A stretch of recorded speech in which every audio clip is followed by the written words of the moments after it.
வணக்கம். நம்ம நாடா கணிதம் சேனல்ல முந்தைய ஆண்டுகளுக்கு ஏற்பட்ட போட்டித் தேர்வு கணக்குகளை பத்தி பார்த்திருக்கோம். அந்த வரிசையில 2014ஆம் ஆண்டு ஹைகோர்ட் ஜாப்ல அசிஸ்டன்ட் எக்ஸாம் கேட்கப்பட்ட கேள்வி. தொட்டி குழாய் கணக்கு இல்லாத ஒரு எந்த விதமான காம்படிட்டிவ் எக்ஸாமும் இருக்காது. அத பார்த்துக்கோங்க. இதுக்கு கொஞ்சம் சீரியஸ் இம்பார்ட்டன்ட் குடுங்க. ஏபிங்கிற 2 குழாய்கள் முறையே 10 மணி நேரம், 15 மணி நேரங்களில் ஒரு நீர் தொட்டியை நிரப்புகின்றன. அவ்விரு குழாய்களும் சேர்ந்து அத்தொட்டியை நிரப்ப எடுத்துக்கொள்ளும் நேரம் என்ன? அவ்வளவுதான். இந்த நேரமும் வேலையும் என்னன்னா எதிர்தகவு பொருத்தமுடையது. அப்பன்னா என்ன அர்த்தம்? குடுத்திருக்க நம்பர தலைகீழா எடுத்துக்கணும். அவ்வளவுதான். அப்ப ஏ 10 மணி நேரம்னா 1/10, பி 15 மணி நேரம்னா 1/15. அவ்வளவுதான். எடுத்துக்கிட்டோமா? இவ்விரு குழாய்களும் சேர்ந்து நாம என்ன செய்வோம்? கணக்க பொறுத்தவரைக்கும் கூட்டுவோம். அப்ப ஏ பிளஸ் பி 1/10 பிளஸ் 1/15.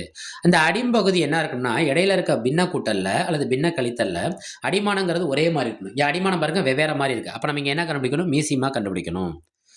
2 5 10, 3 5 15, 2 3 3 1 1. பாருங்க மீசிமால கீழ அடிப்பகுதி 1 1 வந்துருச்சா? அப்ப நிப்பாட்டிற வேண்டியதுதான். I2 10, பை3 30.